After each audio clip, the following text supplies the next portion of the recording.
Morning everybody, YouTube friends, Facebook friends, all are you? Good morning. క్రీస్తు ప్రభునామంలో మీ అందరికీ వందనములు. Friends, మరి ఉదయమే లేస్తానే మనం ఎవరితో మాట్లాడాలి? మనం మార్నింగ్ నుంచి నైట్ మరి పనుకునే వరకు రోజుకి మనకి 24 గంటలు ఉంటాయి కదా. ఈ 24 గంటల సమయంలో ఫ్రెండ్స్, మనం ఏం చేయాలో, ఏం తినాలో, ఎక్కడికి వెళ్ళాలో, మరి ఎలా ఉండాలో ఇవన్నీ మనకు తెలీదు. లేస్తాం, ఇప్పుడే లేస్తాను ఫ్రెండ్స్, మాట్లాడాలనిపించింది మీతో కదా. ఎందుకు మాట్లాడాలనిపించిందో తెలీదు, దాని గురించి ఆలోచించేయండి. ఓకే ఫ్రెండ్స్, మనం ఉదయం లేస్తానే ఫస్ట్ యేసయ్యతో మాట్లాడాలి. నేను ఈరోజు ఎక్కడికి వెళ్ళాలి, ఏం చేయాలి, ఏం తినాలి, మరి ఇవన్నీ మనం చేయాలి కదా. ఫస్ట్ ఎవరితో మాట్లాడాలి? యేసయ్యతో మాట్లాడాలి. మరి నువ్వు నేను యేసయ్యతో మాట్లాడుతున్నావా ఫ్రెండ్స్? మాట్లాడకుండా గబా అని లేచేసి లేవగానే మరి అటు ఇటు పరిగెడుతున్నాం అనుకో, ఎక్కడ ఏం చేయాలో తెలియదు, ఎక్కడ వెళ్ళాలో తెలియదు, మరి మనము ఏం చేయాలో కూడా తెలియదు కదా ఫ్రెండ్స్. అయితే యేసయ్యనే అడగాలి. మరి మొట్టమొదటిగా మనం లేస్తానే యేసయ్యతో మాట్లాడినామనుకో, ఆ రోజంతా కూడా హ్యాపీగా ఉంటుంది, సంతోషంగా ఉంటుంది. మనం ఎక్కడికి వెళ్ళాలో, ఏం చేయాలో, ఎలా ఉండాలో అదంతా కూడా చాలా హ్యాపీగా ఉంటుంది ఫ్రెండ్స్. అలాగా పరిశుద్ధమైన గ్రంథంలో మరి దావీదు రాసిన కీర్తనలు ఉంది ఫ్రెండ్స్. ఈ కీర్తనలు ఎందుకు మీకు ఎక్కువ చెప్తానంటే, ప్రతి ఒక్కరికి ఈ కీర్తనలు, students, youth friends, ladies and gents, మరి క్రైస్తవులైనా, ముస్లిమ్స్ అయినా, హిందువులైనా, ఎలాంటి వారైనా, ఏ ప్రజలైనా ఈ దావీదు రాసిన కీర్తనలు, సామెతలు కొద్దిగా అర్థమవుతాయి. దేవుని వాక్యము లోతుగా అర్థం కావడానికి చాలా సమయం పడుతుంది. ఎంతో ఆత్మీయ తలంపులు, ఆత్మీయ నేత్రాలు, ఆత్మీయ ఆలోచనలు, ఆత్మీయ మనసు ఆ లోతుగా తెలుసుకోవాలంటే సమయం పడుతుంది. ఇప్పుడు నేనే ఉన్నా, మీరే ఉన్నారు ఫ్రెండ్స్. అవుతాం వెంటనే నా గురించి నీకు ఏమీ తెలియదు, ఎవరు చెప్పినా విన్నా అది నిజమో అబద్ధమో తెలియదు కదా. ఫ్రెండ్స్ అయినప్పుడు కూడా తొందరగా తెలియదు. కలిసి చాలా జీవిస్తున్నప్పుడు నువ్వేంటో నేనేంటో నిజాలు తెలుస్తాయి కదా. అలాగా దేవుని వాక్యం కూడా, కీర్తనలు, సామెతలు తొందరగా అర్థమవుతాయి, మిగతా వాక్యం తొందరగా అర్థం కాదని ఇది నా జ్ఞానంతో చెప్తున్నా. మరి మిగతా వాళ్ళకి అర్థం అవ్వచ్చు, అవ్వకపోవచ్చు ఫ్రెండ్స్. బట్ ఈ దావీదు రాసిన కీర్తనలు చదువుతున్నప్పుడు కొద్దిగా అర్థమవుతుంది, కానీ డీప్గా వెళ్ళినప్పుడు, ఎప్పుడు డీప్గా వెళ్తావు నువ్వు అంటే యేసయ్యతో ఫ్రెండ్షిప్ అంటే విడదీరాని బంధం.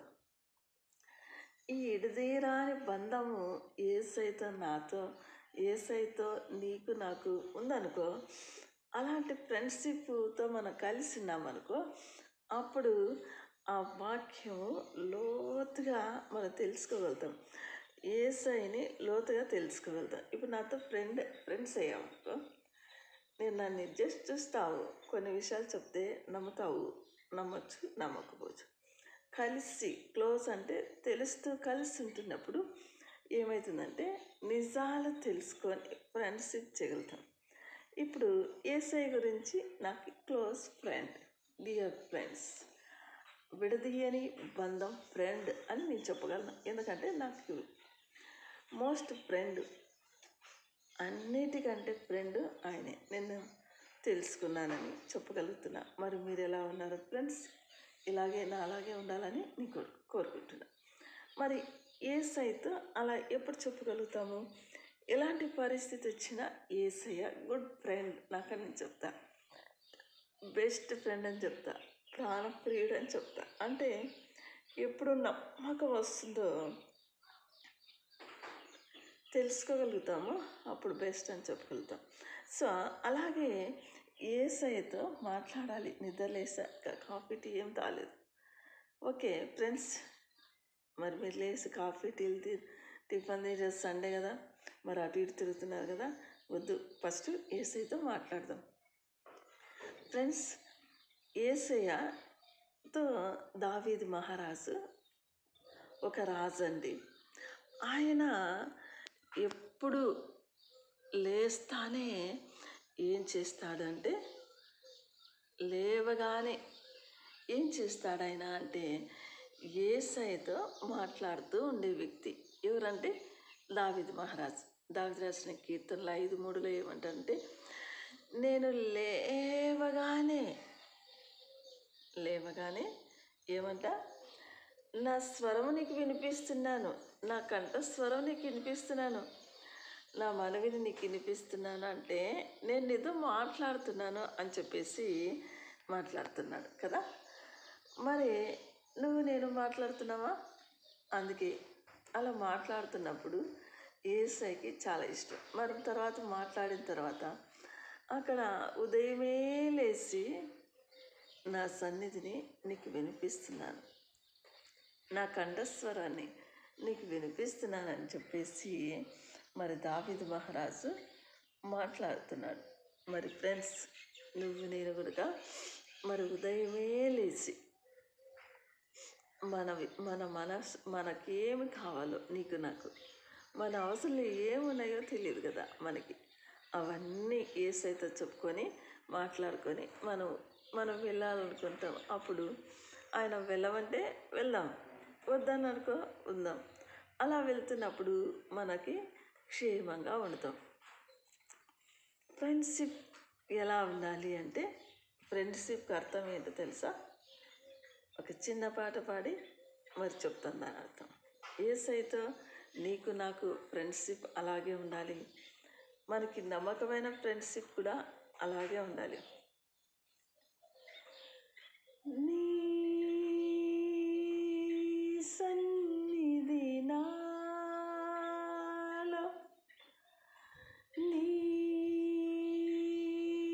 సన్నిధి నాలో, నా సర్వము నీలో, నీ సన్నిధి నాలో, నా సర్వము నీలో, నీ సంపద నాలో, నా సర్వము నీలో, నీ సంపద నాలో, నా సర్వము నీలో, నీవు నేను ఏకమగు వరకు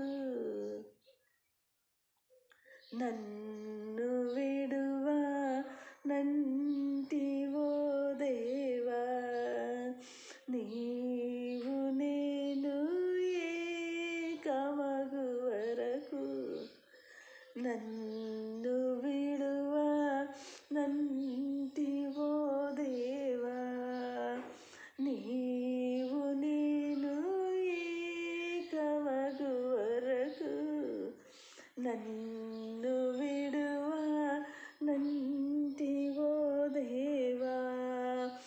హల్లెలూయా యేసయ్యా, హల్లెలూయా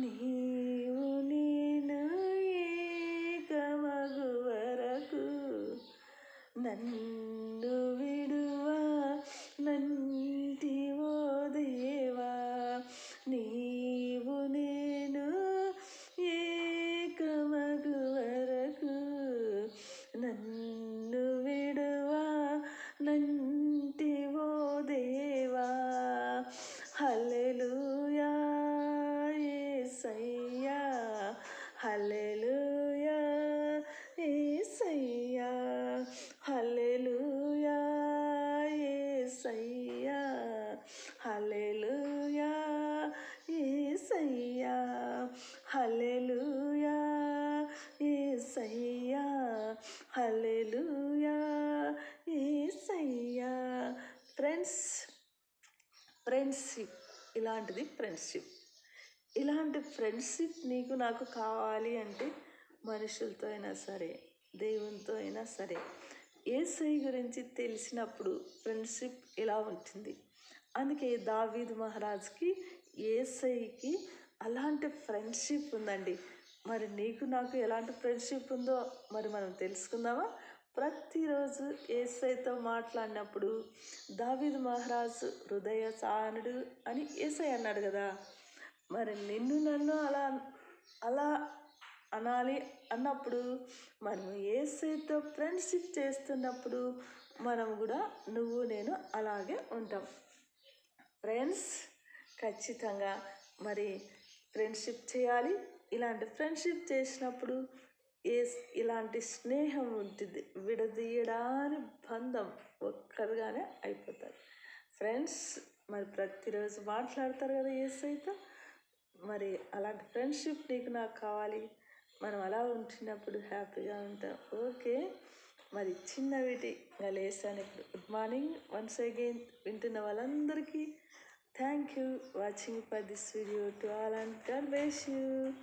మీ సరస్వతి అండ్ దైవ కృప అండ్ సబిత.